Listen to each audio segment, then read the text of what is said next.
আসসালামু আলাইকুম। আমি advocate Sheikh Zubayer Hossain, the legal solution YouTube চ্যানেলের পক্ষ থেকে সবাইকে শুভেচ্ছা ও অভিনন্দন। বার এক্সাম এমসিকিউ এর পরীক্ষার গুরুত্বপূর্ণ বিষয় নিয়ে আজ আমি আলোচনা করব। আজকে আলোচনার বিষয় দ্য এসআর অ্যাক্ট 1877। আমাদের প্রথম যে সেকশনটি, সেই সেকশনটি হলো সেকশন 5। এসআর অ্যাক্ট এর প্রতিকার কয়ভাবে দেওয়া হয়? 5 ভাবে দেওয়া হয়। এসআর অ্যাক্টের প্রতিকার কয়ভাবে দেওয়া হয়? 5 ভাবে দেওয়া হয়। কিভাবে? প্রথমভাবে হলো কোনো সম্পত্তির দখল গ্রহণ বা তা দাবিদারকে অর্পণ করে। দ্বিতীয় নাম্বার হলো যা করার ব্যাপারে কোনো ব্যক্তির বাধ্যবাধকতা রয়েছে তাকে তেমন কাজ করার আদেশ প্রদান করে। যা না করার ব্যাপারে কোনো ব্যক্তির বাধ্যবাধকতা রয়েছে তেমন পক্ষকে তেমন কাজ হতে বিরত থাকার মাধ্যমে। এবং কোনো ব্যক্তিকে তার সম্পত্তিতে অধিকার ঘোষণার মাধ্যমে। এবং যে পঞ্চম নম্বর বিষয়টি হলো রিসিভার বা তত্ত্বাবধায়ক নিয়োগের মাধ্যমে। আমরা এবার চলে আসি সেকশন 8-এ। সেকশন 8-এ বলতেছে যে ধরেন আপনার কোনো সম্পত্তিতে সত্ত্ব রয়েছে, কিন্তু আপনি কোনো একটি ইলিগাল ট্রেসপাসারের মাধ্যমে আপনি আপনার সম্পত্তি থেকে বেদখল হয়েছেন। এখন আপনি কি ধরনের মকদ্দমা করবেন? তাহলে আপনাকে মকদ্দমা করতে হবে সেকশন 8 অনুযায়ী, অর্থাৎ recovery of specific immovable property. অর্থাৎ আপনাকে আপনার যে সম্পত্তিটি উদ্ধারের মামলা করতে হবে, সেখানে অবশ্যই আপনাকে সম্পত্তিতে টাইটেল রয়েছে বা সত্ত্ব রয়েছে এই মর্মে সত্ত্ব দাবি করে আপনাকে মকদ্দমা করতে হবে। তাহলে সত্ত্ব দাবি করে মকদ্দমা করার বিধানটি কোথায় আছে? সেকশন 8-এ। এখন খুবই গুরুত্বপূর্ণ বিষয় আসলো যে আপনার সম্পত্তিতে কোনো সত্ত্ব বা টাইটেল নাই। আপনি ভোগ দখলীয় মালিক, অর্থাৎ আপনি দখলীয় মালিক। আপনি নিরবিচ্ছিন্নভাবে ওই সম্পত্তিতে দখল করে আছেন এবং আপনার বৈধ দখল রয়েছে, কিন্তু কেউ না কেউ আপনার ইচ্ছার বিরুদ্ধে এবং বেআইনিভাবে আপনাকে দখল থেকে বেদখল করেছে। তখন আপনি কি ধরনের মকদ্দমা করবেন? তখন কিন্তু আপনাকে মকদ্দমা করতে হবে সেকশন 9-এ, অর্থাৎ ধারা 9-এ। অর্থাৎ কোনো ব্যক্তির যদি সম্পত্তিতে শুধুমাত্র দখল থাকে কিন্তু সত্ত্ব না থাকে, তাহলে তাকে মকদ্দমা করতে হবে দখল পুনরুদ্ধারের মকদ্দমা। অর্থাৎ এক্ষেত্রে কিন্তু আপনার সম্পত্তিতে কোনো সত্ত্বের প্রয়োজন হবে না। এখন বিষয়টি হলো যে সত্ত্ব ছাড়া যে দখল পুনরুদ্ধারের মামলা, এটি কি সরকারের বিরুদ্ধে চলে কিনা? না, এই ধারাটি সরকারের বিরুদ্ধে চলে না। অর্থাৎ আপনি দখল পুনরুদ্ধারের মামলা সরকারের বিরুদ্ধে করতে পারবেন না। তাহলে আপনি কি মকদ্দমা করতে পারবেন? আপনি কিন্তু সরকারের বিরুদ্ধে সত্ত্ব দাবি করে মকদ্দমা করতে পারবেন। অর্থাৎ আপনি সরকারের বিরুদ্ধে 8 ধারাতে মকদ্দমা করতে পারবেন। এখন আসেন যে আপনি দখল পুনরুদ্ধারের মামলা করলেন 9 ধারাতে, কিন্তু আপনি হেরে গেলেন। সেক্ষেত্রে আপনার প্রতিকার কি? সেক্ষেত্রে হলো আপনি আপিল করতে পারবেন না বা আপনি রিভিউ করতে পারবেন না। তাহলে আপনার জন্য একটি মাত্র পথ খোলা রয়েছে, সে বিষয়টি হলো রিভিউ ব্যতীত, আপিল ব্যতীত আপনি শুধু রিভিশন করতে পারবেন। তাহলে আপনি কি করতে পারবেন? শুধু রিভিশন করতে পারবেন। এখন আসেন আমরা আরেকটি গুরুত্বপূর্ণ ধারা আলোচনা করব। আমরা কিন্তু আজ শুধু গুরুত্বপূর্ণ ধারাগুলো আলোচনা করব, অন্য কোনো ধারা আলোচনা করব না। যেগুলো আসার সম্ভাবনা আছে সেগুলো আমরা আলোচনা করব, ঠিক আছে? তো আমাদের পরের ধারাটি হচ্ছে 13 নম্বর ধারা। এই 13 নম্বর ধারাতে বলছে যে যে চুক্তির বিষয়বস্তুর আংশিকভাবে ধ্বংস হয়ে গেছে। অর্থাৎ এমন হলো যে আপনি একজনের সাথে চুক্তি করেছেন যে একটা বাড়ি কিনবেন, এখন সেই বাড়ির অর্ধেক নেই, অর্ধেক ঝড়ে ধ্বংস হয়ে গেছে।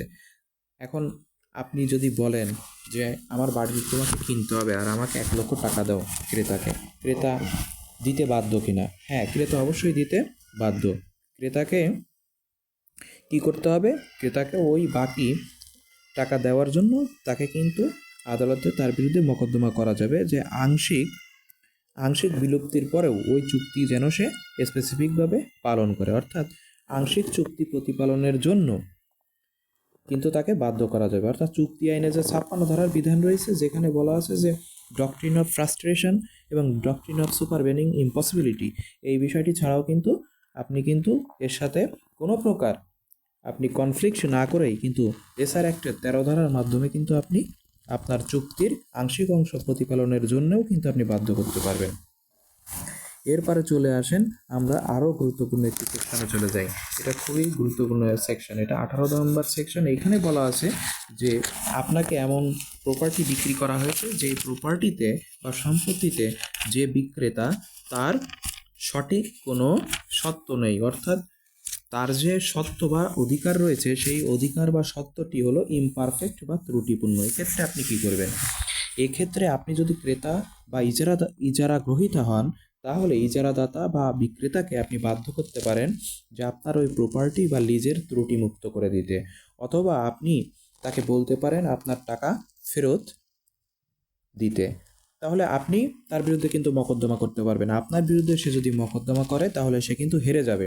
এখানে কিন্তু আপনাকে প্রতিকার দিতে কোর্ট বাধ্য। অর্থাৎ আপনি যদি আপনার বিরুদ্ধে যদি মকদ্দমা হয় তাহলে আপনি কি করবেন? আপনি বলবেন যে আমি যে প্রপার্টি কিনেছি সে প্রতারণামূলকভাবে প্রপার্টি বিক্রি করেছে, এই প্রপার্টিতে ত্রুটি রয়েছে, আমি তাকে টাকা দিতে বাধ্য না। সে যদি ত্রুটি মুক্ত করে তাহলে আমি টাকা দিব।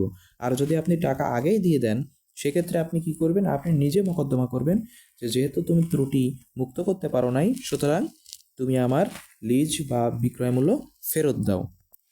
তাহলে এই বিষয় সংক্রান্ত বিধান রয়েছে 18 নম্বর ধারাতে। এখানে আমরা আরেকটা জিনিস বলতে পারি যে 18 নম্বর ধারাতে একটা উদাহরণ আমরা দিতে পারি। উদাহরণটি হলো যে এক্স ওয়াইয়ের কাছে তার একটি জমি বিক্রি করেছে। প্রকৃতপক্ষে এক্সের ওই জমিতে সঠিক সত্ত্ব নাই। এখন ওয়াই কেনার পরে এক্সের ওই সম্পত্তিতে ভোগ দখল করতে ব্যর্থ হচ্ছে। তাহলে ওয়াই কী করবে? ওয়াই এক্সের বিরুদ্ধে মকদ্দমা করে তার কিন্তু ত্রুটিমুক্ত করিয়ে নিতে পারবে, অথবা তার যে ক্রয় মূল্য, সে যে টাকা দিয়ে কিনেছে সেই ক্রয় মূল্য কিন্তু ফেরত নিতে পারবে। এখন আসুন 9 নম্বর সেকশনে আমরা চলে যাই এবং 19 এবং 29 নম্বর সেকশনে চলে যাই।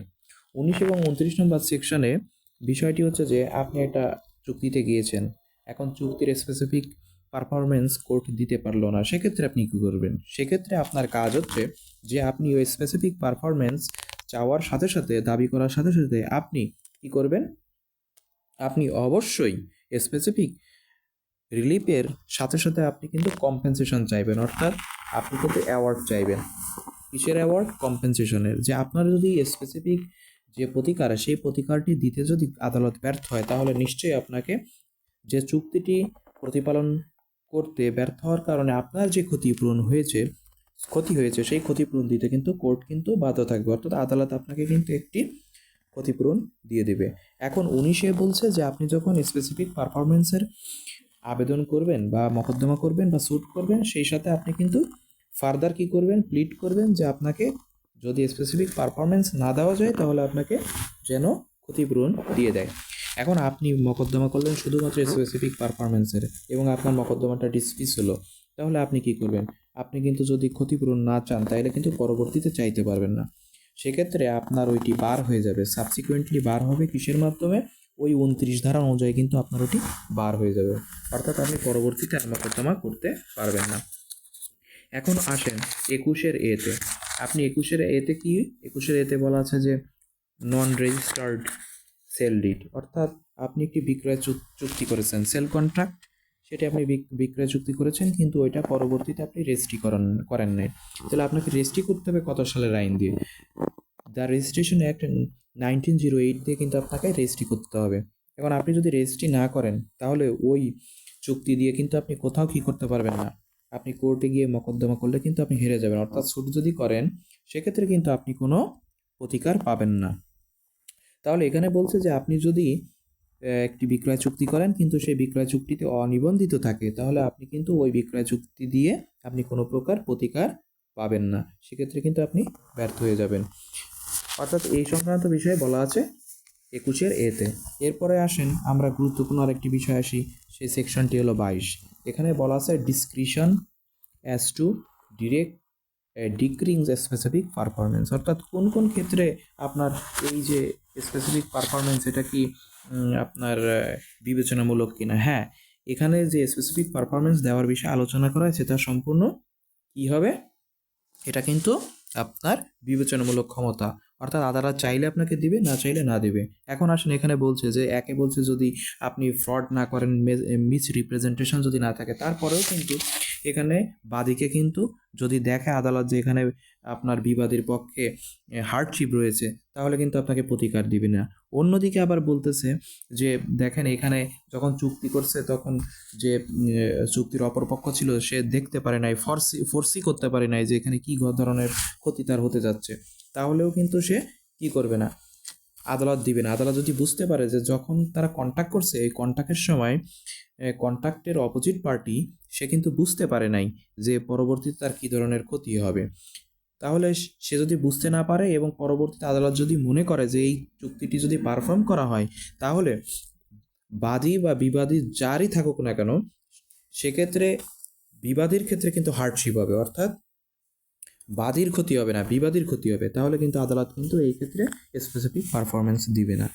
কিন্তু তৃতীয় নম্বর জায়গায় যে বলছে কি, যদি এমন হয় যে যেখানে বাদী সুনির্দিষ্ট কাজ শেষ করে ফেলেছে, সেক্ষেত্রে যদি ওই কাজে যদি ফলাফল না আসে, তাহলে বাদীরই বিশেষ ক্ষতি হয়ে যাবে, সেক্ষেত্রে কিন্তু চাইলে দিতে পারে। যেমন বাদী ধরেন এক্স, সে ওয়াইকে বললো তোমার জমিটা আমার কাছে বিক্রি করো, ওয়াই তার জমি বিক্রি করে দিল এবং টাকাও নিল, কিন্তু পরবর্তীতে দেখা গেল যে যে ক্রেতা সে আবার ওই জমিটি রেজিস্ট্রি করে নিতে পারলো না, তাহলে তার ক্ষতি হয়ে গেল। এই যে ক্ষতি থেকে বাঁচার জন্যও কিন্তু সে এক্সেসরি রিব্যাকটে চাইতে পারে।